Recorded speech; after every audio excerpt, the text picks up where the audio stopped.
this is what you'd expect, or these are the actual breeding values in the population, showing that there has been a trend for earlier breeding at a genetic level. There is the suggestion of microevolution of earlier breeding in the population. Result, he predicted a change of 0.6 days per generation. The generation time of red squirrels is about 3 years, and I've done it on a year basis here. So if you multiply that by 3, there actually is correspondence between what the value predicted and what we've actually recorded in the population.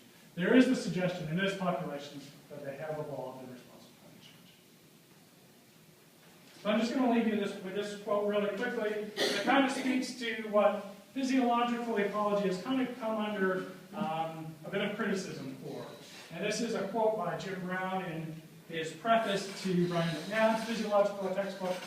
And he basically says that physiological ecology has been portrayed as a discipline that does some combination of endlessly cataloging the weird and wonderful attributes of all my organisms that live in far-off stressor places. This is my favorite one coming up. Trivially proving that an organism can actually exist where it lives.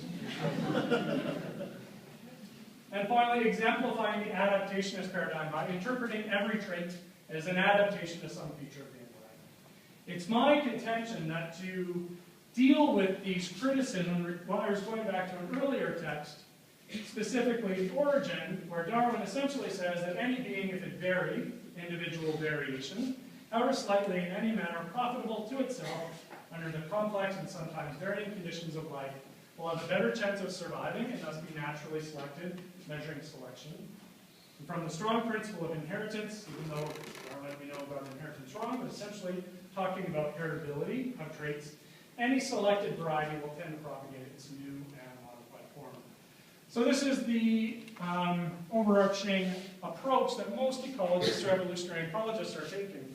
My argument is that we need to start taking this approach within animal physiology as well. And to do so should allow us to truly integrate evolutionary ecology with animal physiology. And just to conclude, I'll thank both our number of funding sources that have permitted our long-term data collection.